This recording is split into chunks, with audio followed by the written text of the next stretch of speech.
Sir first time సీఎంగా చేసినప్పటికీ second time ఆయన చాలా మెజార్టీతో గెలిచారు కదా 94లో. అప్పటికి ఇప్పటికి అడ్మినిస్ట్రేషన్లో ఏమన్నా తేడా గమనించారు? రెండోసారి చాలా మందికి తెలియకపోవచ్చు కానీ మొట్టమొదటిసారి ఏంటంటే చాలా కొత్త పంతులు చాలా చేశారు. అదే సమయంలో కొన్ని పొరపాట్లు జరిగినాయి. పరిస్థితి అనుకూలంగా లేదు. రెండోసారికి ఏమైంది, ఆర్థిక సంస్కరణలు వచ్చినాయి దేశంలో. రెండోది ఆయనకి చాలా పరిణతి వచ్చింది. మూడోది 5 ఏళ్ల పాటు అధికారాన్ని కోల్పోయినా కూడా ప్రజలు మళ్ళీ అంత పెద్ద ఎత్తున మద్దతు తీసుకోవడం ఆయనకు ప్రజల్లో అపారమైన కృతజ్ఞత కనిపించింది నాకు. మొదటిసారి ఇప్పుడు సమాజమైన దేవాలయం ప్రజలు వెళ్ళినవారు ఎప్పుడు కూడా, కానీ రెండోసారి అది మరింతగా అంతర్లీనమైంది నాకు అర్థమైనంత వరకు. ఈ ప్రజలు నన్ను ఎత్తున పెట్టుకున్నారు అని చెప్పి అన్నది ఆయనకు బాగా మరింత బలంగా అనిపించింది. కాబట్టి రెండోసారి ఆయన ఒక ఋషిలాగా అయిపోయినాడు. కానీ అదే సమయంలో శారీరకంగా మరి గతంలో ఉన్నంత శరీరం కొంచెం జబ్బులు వ్యాధుల వల్ల వయసు రీత్యా వచ్చే కాబట్టి ఉంది. మిగతా శారీరక చికాకులు ఉన్నాయి కానీ అయినా పని చేసేవారు. బట్ అదివరకు బహుశా అదివరకు అంత అప్పుడు ఆయన ఎన్నికల్లో పోటీ చేసినప్పుడు కానీ మొట్టమొదటి పార్టీని స్థాపించినప్పుడు కానీ అది ఏం పని అది మామూలు మనుషులు చేసే పని. అది బహుశా అంత కష్టపడడం కష్టమే కానీ ఆ కష్టం తగ్గింది. కానీ ఈసారి మరింత స్పష్టత, హృదయంలో మరింత నైర్మల్యం, ప్రజలంటే కృతజ్ఞతాభావం ఉండేది. అందుకనే ఆయన చాలా స్పష్టంగా రాష్ట్ర భవిష్యత్తు మార్చడం కోసం చెప్పని ఒక ఎజెండా ఏర్పరచుకున్నారు. విద్య, ఆరోగ్యం 2 అంశాల మీదే మొట్టమొదటిసారిగా దేశ చరిత్రలో బస్సు ఇప్పటిదాకా జరగలేమండి. ఈ రెంట్లో ఏం చేయాలి, ఎలా చేయాలనే అంశాల మీదే కలెక్టర్ కాన్ఫరెన్స్ పెట్టారు. విద్య, ఆరోగ్యం మీద మాత్రమే కలెక్టర్స్ కాన్ఫరెన్స్ పెట్టిన చరిత్రలో సందర్భం ఉందండి. ఈయన ఎంత పెడితే మర్నాడు పేపర్లో హెడ్లైన్స్ ఏమిటి, పార్టీలో ఈ లొక్కలొక్కలు. అంటే టీవీలు, పత్రికలు, ఈ గొడవలన్నీ. కాబట్టి పరిపాలనలో ఏం చేయాలనే సంకల్పాన్ని రోజువారీ ఈ రాజకీయంలో ఉన్నటువంటి పుకార్లు, వదంతులు, ఈ చిన్న చిన్న గొడవలు ఇవన్నీ కప్పేసినాయి. కాబట్టి రాజకీయంగా దాన్ని ఏ కారణమన్నా నేను చెప్పలేను, అది సరిగ్గా నడవలేదు. కానీ పరిపాలన వరకు ఈ దేశాన్ని, ఈ రాష్ట్రాన్ని మార్చడం వరకు చాలా స్పష్టత ఉన్నారు. ఉదాహరణకి ఆయన ముఖ్యమంత్రి అయిన తర్వాత ఆయనకి నాకు ఒక ఆందోళన ఏమిటి, పివి నరసింహారావు గారు, మన్మోహన్ సింగ్ గారు ఆర్థిక సంస్కరణలు తీసుకొచ్చారు. ఎన్టీ రామారావు గారు, నేను చెప్పాను కదా, 44వ సంవత్సరంలో ఆర్థిక సంస్కరణ అన్న మాట లేనప్పుడే పెట్టుబడులు కోసం ఆయన పెట్టుబడులు అంటే పూర్తిగా దాన్ని అనుకోవాలి. ఆయన ప్రభుత్వం చేయాలా, మార్కెట్ చేయాలని దానికి చాలా స్పష్టమైన అవగాహన ఉంది. భాష, ఆర్థిక శాస్త్రవేత్తలు వాడే భాష వాడకపోవచ్చు, ఇంగిత జ్ఞానంతో కొన్ని ఆలోచన ఉన్నది. కాబట్టి ఆయన ఏంటి, ఇది కాంగ్రెస్ పార్టీకి వ్యతిరేకమైన ఓటే కానీ ఆర్థిక సంస్కరణలకు వ్యతిరేకమైన ఓటు కాదు. ఆ సంకేతాన్ని ఇవ్వాలి. అందుకే ఆయన పివి నరసింహారావు గారికి ఇచ్చిన గౌరవం. ఆయన ప్రతిపక్షంలో ఉన్నా కూడా, రాష్ట్ర అధికారం కోల్పోయినా కూడా ఆయనకు అడ్డు పెట్టకుండా ఆయన గెలిపించారు. ఏకగ్రీవంగా ఎంపీని చేశారు కదా. ప్రధానమంత్రికి ఎప్పుడు ఆయన గౌరవించారు. నేను, ప్రధానమంత్రి గారు, ఎన్టీఆర్ గారు, నేను ముగ్గురమే స్వయంగా కూర్చొని 2 గంటలు మాట్లాడుకున్నాం ప్రధానమంత్రి కార్యాలయంలో ఢిల్లీలో. నాకు తెలుసు. కాబట్టి ఎంత గౌరవం చూపెట్టాను. కేవలం మన రాష్ట్ర మనిషినే కాదు, ఈ దేశానికి ఇది అవసరము, చాలా తప్పులు చేసాము, లైసెన్స్ పర్మిట్ కొట్టారాజ్యం అన్న భావం స్పష్టంగా ఉంది ఆయనకి. కాబట్టి ఆయనకి పాండిత్యం కాగితాల మీద లేకపోవచ్చు కానీ కామన్ సెన్స్ చాలా ఉంది. ఏదో సందర్భంలో ఈ సరళీకరణ, ఈ పోటీ, విద్యుత్ రంగంలో పనిచేయదని మేమంతా గట్టిగా వాదిస్తున్నాం. విద్యుత్ రంగం వేరు, ఇక్కడ మరి ట్రాన్స్మిషన్ ఉంటుంది, డిస్ట్రిబ్యూషన్ ఉంటుంది, ఇవన్నీ ఉంటాయి, మరి మిగతా రంగాల్లో కాదు అని గట్టిగా వాదిస్తున్నాం. ఇవన్నీ కాదు జయప్రకాష్ గారు, ఏముంది, మీరు మార్కెట్కి వెళ్ళారు, కూరగాయల మార్కెట్కి వెళ్ళారు, వంకాయలు కొనుక్కోవాలా, వాడికి వంకాయలు చూపెడతాడు, ఒక ఆయన 10 అంటాడు, 10 రూపాయలు, 12 రూపాయలు అంటాడు. మీరు చూసి పుచ్చుదా స్వచ్ఛదా ఆలోచించి మీరు నిన్న బాగుంటే ఇద్దిస్తున్నారు, బాగుంటే ఇద్దిస్తున్నారు. విద్యుత్ కూడా ఎందుకు ఉండకూడదు, విద్యుత్ కూడా ఉంటాడు ఆయన. అది సాధ్యం కాదని మేము అంటాం. కానీ మేము తప్పని తెలియదు, ఎందుకంటే బ్రిటన్లో అదే పద్ధతి ప్రవేశపెట్టారు. మార్గరెట్ థాచర్ టైంలో విద్యుత్ని దాదాపు కమోడిటీగా మార్చేశారు. అంటే ఒక రకంగా ఆయనకి దానిలో మళ్ళీ ఆయనకి ఎక్స్పర్టీజ్ లేదు, నైపుణ్యం లేదు, పాండిత్యం లేదు, కామన్ సెన్స్ ఉంది.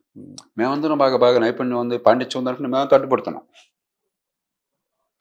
సో ఆయన ఏంటంటే ఒక ఇంట్యూటివ్గా ఎందుకు ఇలా జరగకూడదని చెప్పిన గట్టిగా వాదించారు. మేము ఎందుకు జరుగుతుంది, ఎలా జరుగుతుందని చెప్పి అనుకునే వాళ్ళం మేము. ఇంకోటి సార్, ఇప్పుడు జనరల్గా ప్రజాధనాన్ని, ప్రజలు ఇచ్చినటువంటి అధికారాన్ని ఇప్పుడు ఏ విధంగా ఉపయోగిస్తున్నా తెలుసు. ఆయన విషయంలో ఎలా అసలు ఉంది? ప్రజాధనాన్ని ఆయనలాగా కాపాడే మనిషి చరిత్రలో ఉండండి. చరిత్రలో ఉండండి. కారు పని చేయట్లేదు, ఇంటెలిజెన్స్ వాళ్ళు వచ్చి నాకు కంప్లైంట్ చేశారు. కారు పికప్ లేదండి ముఖ్యమంత్రి గారిది, సెక్యూరిటీ మీరు వెళ్తుంటే మీరు కారు స్లోగా వెళ్తుంటే ప్రమాదం అవుతుంది, ముఖ్యమంత్రి సాఫ్ట్ టార్గెట్ అయిపోతారు, ఒక మంచి కారు కావాలంటే నేను చెప్పాను సెక్యూరిటీకి మంచిది కాదు అది, కారు ఒకటి తీసుకుందాం, 2 లక్షల రూపాయల కారు, అంబాసిడరే ఏముంది అంటే ఏమన్నారు తెలుసా, డబ్బులు వేస్ట్ అవుతాయి జయప్రకాష్ గారు, రాష్ట్రం ఆర్థిక సంక్షోభంలో ఉంది, రిపేర్ చేస్తే పోలా అన్నారు. పాత కార్ని రిపేర్ చేసి మనం లాగేద్దాం అన్నారా? మీకు రిస్క్ ఉన్నది, మంచిది కాదు అని చెప్పంటే పర్లేదు వద్దులేండి అన్నారు. రిపేర్ చేశాం. 2 లక్షల రూపాయలు కారు కొనకుండా ఎన్టీ రామారావు లాంటి స్థాయి గల నాయకుడు, సొంత కారు కావాలంటే 1 కోటి రూపాయలతో కొనగల శక్తి ఉన్న నాయకుడు, ప్రజాధనం పోకూడదు, వృధా కాకూడదని చెప్పని 2 లక్షల రూపాయల కారుకి ఒక 10,000-15,000 రిపేర్ చేసి నడిపించాం. ఇంకెక్కడ ఉంటున్నా చూడండి, ఓల్డ్ జిఏడిలో ముఖ్యమంత్రి కార్యాలయం వెళ్ళాలని నిర్ణయం చేశారు. అది పాత బిల్డింగ్, అది కొట్టేశారు. బ్లాక్ పేరు నాకు గుర్తులేదు, సెక్రటరీ మధ్యలో ఉండేది ఓల్డ్ బిల్డింగ్. ముఖ్యమంత్రి కొత్తగా కాలు పెడుతున్నారు, అప్పటిదాకా ముఖ్యమంత్రి చాలా కాలం అక్కడ లేరు, అంతకుముందు ఉండేవాడు. కానీ ఒక్క పైసా ఖర్చు పెట్టాల. నేనే గట్టిగా గొడవ చేసి ఇప్పుడు దగ్గు వచ్చినట్టుగా నాకు కొంచెం ఎలర్జీ వల్ల, డస్ట్ ఎలర్జీ వల్ల కొంచెం దగ్గు వస్తుంటుంది. ఆయనకు కూడా కొంచెం ఆ వయసులో ఎలర్జీ అది ఉంటుంది కదా, అందులో డయాబెటీస్ ఉంది కదా. అక్కడ పాత కొబ్బరి నారుతో ఉన్నటువంటి కార్పెట్ లాంటిది ఉండేది, దుమ్ము ధూళి కొన్ని ఏళ్ల నుంచి పెరిగిపోయి ఉంటుంది కదా, అది భరించలేక నేను తీయించేసి అక్కడ వినైల్ ఫ్లోరింగ్ వేయించాను. 10,000-15,000 అయిందంతే. అది నేను పెట్టించాను గొడవ చేసి. అది తప్ప ₹1 ఖర్చు పెట్టాల, ఒక్క సోఫా కోసం కూడా ఖర్చు పెట్టాల. అంటే డబ్బు వృధా కాకూడదు, ప్రజల కోసం ఎంతైనా చేద్దాం, ఎన్ని 100 కోట్లైనా 1000 కోట్లైనా సరే చేసేద్దాం. కానీ ప్రజాధనం మన సుఖం కోసమో, మన అవసరం కోసమో, మన లాభం కోసం పైసా కూడా పడండి. అంత స్పష్టత ఉన్న మనిషిని నేను చూడలేదు. క్యాబినెట్ని కూడా అంతే కంట్రోల్లో పెట్టేవాళ్ళు. ప్రజాధనం వేస్ట్ కాబట్టి ఆయనకి ఇష్టం లేదండి. మనం ఆయన కనుక ప్రజాధనం ఏముంది, గోంగూర, మన తమ్ముళ్ళంతా కష్టపడ్డారు తినేని వాళ్ళని అనుకుంటే అది గొడవ ఉండేది. నిజాయితీగా మాట్లాడుకుందాం మనం. 84లో కానీ తర్వాత కానీ మిగతా ఏ కారణాలు ఎన్నున్నా కూడాను, ఆయన కనుక మామూలు రాజకీయవేత్తగా ఉన్నట్టయితే గొడవ ఎందుకుండే అసలు ఉండదు కదా. అసలు ఇది అప్పుడే సార్ ఆ టైంలోనే ఈ కొంతమంది స్టూడియోలకి స్థలాలు ఇచ్చిన ఇష్యూస్ కూడా ఏదో వచ్చాయి. దాని మీద వాళ్ళు ఏదైతే పర్పస్ మీద తీసుకున్నారో ఆ పర్పస్ మీద ఉంటే ఉన్నట్టు, లేదంటే వెళ్ళి వెనక్కి తీసేసుకోండి అన్నారట కదా. అంతకు మునుపు ఏదో కొన్ని జరిగినాయి, కోర్టులకు వెళ్ళారు, గందరగోళమైంది. నాకు తెలిసిన విషయం ఏంటంటే, కొంతమంది పేర్లు చెప్పను నేను, ప్రముఖులైనటువంటి కళాకారులు, కళారంగంలో కూడా ఆయనతో కూర్చుని బాగా ఆయన్ని ఒకరోజు కీ ఇస్తున్నారు. ఆయనకి ఆవేశం వస్తుంది. ఆయనకేమో ప్రజల ఆస్తులు, ప్రజాధనం వృధాగా పోవటం ఇష్టం లేదు. సో ఆయనకి బాగా కీ ఇస్తుంటే బ్రేక్ఫాస్ట్లో ఉన్నాం మేమంతా కూడా. వాళ్ళకి నేను ఎవరో తెలియదు. ఒక పావుగంట వాళ్ళని మాట్లాడించి మధ్యలో కొంచెం అడ్డుకుని కొంచెం బాగా కోప్పడ్డాను వాళ్ళని. ఏమండి, పెద్ద ఆయన చాలా లాంటి మనసు అయింది, తెల్లటి మనసు, ఆవేశం ఉంటుంది ఆయనకి. ఇవాళ రాష్ట్రంలో చాలా చేయాల్సిన పనులు ఉన్నాయి, ఆయనకి పెద్ద మ్యాండేట్ ప్రజలు ఇచ్చారు. ఇలాంటి వాళ్ళు ఇచ్చి ఆ మనసులో ఆయనకి ప్రశాంతత కల్పించి ఆయన ద్వారా రాష్ట్రాన్ని మంచి పని జరిగే ఏర్పాట్లు చేయాలి. లేకపోతే ఆయన మనసుకి కీ ఇచ్చి రెచ్చగొట్టి ఆయన మనసు కల్లోలపరచాలా, ఏం చేస్తున్నారు మీరు గట్టి కోపడ్డాను. వాడికి అర్థం కాదు, ఏంటి ఆయన ఎదురుగా ఇలాంటి మాట్లాడుతున్నాడు, ఆయన మాట్లాడుకుని కూర్చున్నాడు అని చెప్పి నాకు అర్థం కాల.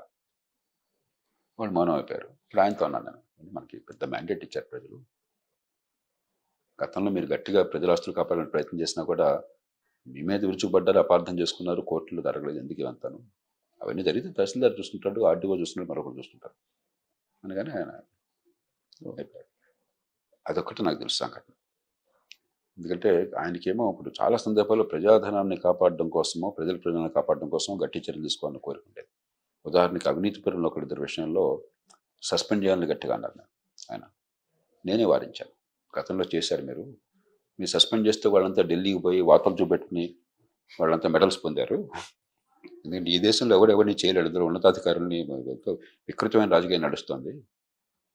కనీసం మనకి ప్రజలకు ఇబ్బంది లేకుండా పక్కన పెడద్దాం, మనం చేయాల్సిన పని చాలా ఉంది, ఈ పంచాయతీలో మన పొద్దున సాయంత్రం తాగేకుంటాం అని చెప్పి నేను పరిస్థితి ఒప్పుకున్నాను. మొదటి రోజుల్లో ఆయన కొంచెం మరింత కఠినంగా ఉండేవారు. నేను అనుభవం ఆయన చూపెట్టేవాడిని. దాని చివరికి ఏమైంది, మన ఫలితం జరగాలిగా ప్రజలకి, మన శక్తి అంతా వృధా అవుతుంది. సార్ ప్రయారిటీస్ విషయంలో సీఎంలకి ఎవరు ప్రయారిటీస్ వాళ్ళకు ఉంటాయి కదా, రామారావు గారికి ఏ ప్రయారిటీ ఉండేది ఎక్కువ? ఆయన ప్రధానంగా పేదల కడగంట్లు తొలగాలండి. సామాన్యుడి బతుకు సంతోషంగా ఉండాలి.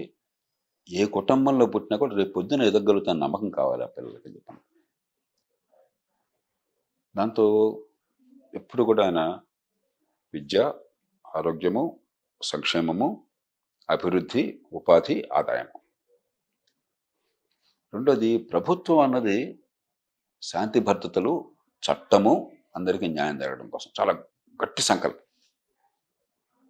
ఆయన ఎప్పుడు నాకు కొన్ని వ్యక్తిగత అనుబంధాలు చెప్పేవారు. తమిళనాడులో ఆయన ఒక ఇల్లు కొంటే డబ్బులు తీసుకుని ఆయన ఇల్లు అని అన్నాడు. ఇదేమిట్రా అని చెప్పిన ఎన్టీఆర్ని గెలిస్తే ఆయన, తమ్ముడు నీకు విషయం కదా, తమ్ముడు నీకేం భయం లేదు, ఇప్పుడు ఎన్టీఆర్ మరి నాతో పట్టాడు, భగవంతుడు సంపాదించిందా, నిజాయితీ సంపాదించినంతా కూడా కోల్పోయాం మనం, ఏంటని చెప్పి నేను ఆందోళన పడ్డాను. ఇప్పుడు డబ్బులు తిరిగి ఇచ్చా, నాకు ఇల్లు ఇవ్వకపోతే అని చెప్పంటే ఏమని అన్నాడు.